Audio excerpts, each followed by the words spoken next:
Hello eighth class, good morning. कैसे हो बच्चों? हम आज आपकी हिंदी की पाठ्य पुस्तक का पहला पाठ पढ़ेंगे, ध्वनि। तो पाठ शुरू करने से पहले मैं आपको इस पाठ का कुछ परिचय दे देती हूँ, है ना। तो देखो बच्चों, सबसे पहले वसंत। वसंत जो है वो एक ऋतु का नाम है ना। और आपकी किताब का नाम भी वसंत है। और पाठ का नाम है आपका ध्वनि। तो ध्वनि जो है, ध्वनि का अर्थ होता है आवाज़, जो हम चारों तरफ से सुनते हैं तो उससे हम ध्वनि कहते हैं। तो इस कविता के लेखक हैं सूर्यकांत त्रिपाठी जी। इस कविता में लेखक ने हमें ध्वनि के बारे में बताया है और ये ध्वनि उनके अंदर से आ रही है। इस अंदर से आने वाली ध्वनि से प्रेरित होकर ही वह यह कविता लिख रहे हैं। सूर्यकांत त्रिपाठी जी जो है वो एक छायावादी कवि है ना। तो ये अपनी कविता में सबसे ज़्यादा जो है वो प्रकृति की विशेषताओं का वर्णन करते हैं।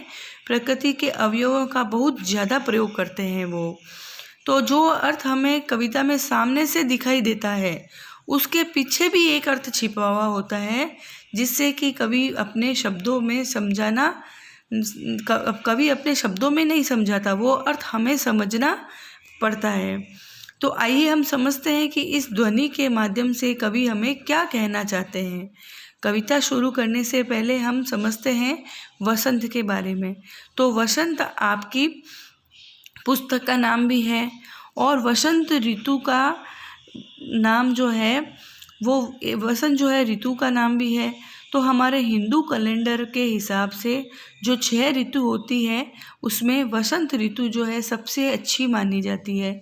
क्यों मानी जाती है? आप सबको पता है कि वसंत ऋतु यानी इसको ऋतुओं का राजा भी कहा जाता है, क्योंकि वसंत ऋतु में प्रकृति जो है वो अपनी पूरी सुषमा में होती है। सुषमा का अर्थ होता है सुंदरता। तो प्रकृति यानी बहुत सुंदर हो जाती है, चारों तरफ फूल खिलते हैं, चारों तरफ हरियाली फैल जाती है। और उससे पहले कौन सा मौसम होता है? उससे पहले पतझड़ का मौसम होता है। तो पतझड़ में क्या होता है? सारे फूल नीचे गिर जाते हैं, है ना। पेड़ों के सारे पत्ते सूख जाते हैं, चारों तरफ सूखा ही सूखा दिखता है हमें। लेकिन जैसे ही वर्षा ऋतु का आगमन होता है, जैसे ही वर्षा ऋतु आती है तो पेड़ों पर क्या होता है? हरियाली छा जाती है ना। चारों तरफ नए नए फूल खिलते हैं और ठंडी ठंडी हवा चलती है।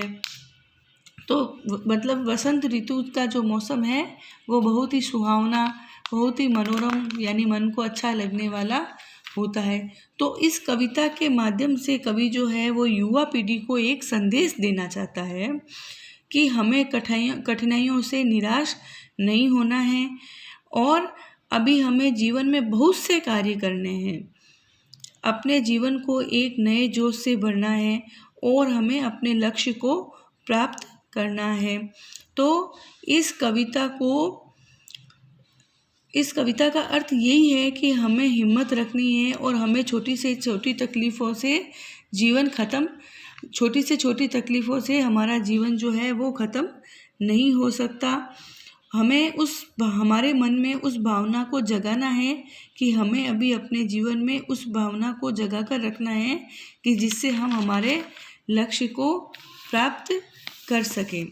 तो ये मैंने आपको पाठ का परिचय दिया है कि कविता में वसंत के बारे में बात करी है, लेकिन इसके पीछे कवि हमें जो संदेश देना चाहता है उस संदेश के बारे में मैंने आपको बताया है। अब हम कविता को शुरू करते हैं। अभी न होगा मेरा अंत, अभी अभी ही तो आया है मेरे वन मृदुल में वसंत, अभी न होगा मेरा अर्थ। तो इसका अर्थ है, कवि कहना चाहता है कि मेरे जीवन का अंत अभी नहीं हो सकता, क्योंकि अभी तो मेरे जीवन में वसंत आया है, यानी कि अभी तो मेरे जीवन की शुरुआत हुई है, क्योंकि मैंने अपने लक्ष्य को प्राप्त नहीं किया है। और क्योंकि जैसे वसंत ऋतु के आने से प्रकृति में नया संचार होता है, उसी प्रकार मेरे जीवन की भी नई शुरुआत हुई है। अभी मेरे जीवन का अंत नहीं हुआ है। ठीक है। दूसरा पैराग्राफ है आपका, हरे हरे ये पात। पात का अर्थ होता है पत्ते, डालियाँ, कलियाँ, कोमल, घात। घात का अर्थ होता है कलियाँ। मैं ही अपना स्वप्न मृदुल कर फेरूंगा निद्रित कलियों पर जगह एक प्रत्युष मनोहर। यानी कि कवि कहता है, कवि ने उन अपने शरीर की तुलना जो है वो प्रकृति के अवयवों से की है ना। प्रकृति के अवयव कैसे होते हैं, जैसे हरे हरे पत्ते, डालियाँ, फूल, कलियाँ, है ना। तो कवि कहता है कि जिस तरह वसंत के आने से चारों तरफ हरियाली हो जाती है, क्योंकि वसंत आने से पहले पतझड़ आ जाता है तो चारों तरफ सूखा आ जाता है ना। और जैसे ही वसंत आता है तो पूरा वृक्ष ही हरे हरे पत्तों से भर जाता है, प्रकृति में चारों तरफ कोमलता आ जाती है। वैसे ही मेरे जीवन में चारों तरफ हरियाली आ जानी चाहिए, और चारों तरफ मैं भी जैसे पेड़ों के पत्तों में कोमलता होती है, वैसे ही मैं भी अपने स्वभाव में कोमलता लाऊं। इसी तरह कवि के जीवन में भी सुंदर भाव जग रहा है। ठीक है। तीसरा प्रश्न है, और कवि कह रहे हैं कि मतलब मैं ही अपना स्वप्न मृदुल कर फेरूंगा निद्रित कलियों पर जगह एक प्रत्युष मनोहर। तो स्वप्न मृदुल कर, कवि कह रहा है कि मैं खुद जगकर, अपने सपनों से जगकर, कवि रात भर रहने वाले फूलों से आलस छीन लूँगा, उन्हें अपने नवजीवन के अमृत से सींचना चाहते हैं। कवि अपने जीवन में भी नई ऊर्जा का संचार करना चाहते हैं, और उनका जीवन जो है उत्साह से भर गया है। वो रात भर सोए हुए फूलों को जगाना चाहते हैं, और जिस प्रकार फूल चारों तरफ महकते हैं, वैसे कवि भी फूलों की सुगंध जैसे पूरे उपवन को महका देती है, वैसे कवि भी अच्छे कार्य करके अपना नाम जो है चारों तरफ फैलाना चाहते हैं। और वो युवा पीढ़ी को भी यही संदेश देना चाहते हैं कि अच्छा कार्य करो, जिससे कि तुम्हारा भी चारों तरफ देश में नाम हो। तीसरा पैराग्राफ लेते हैं अपन। पुष्प से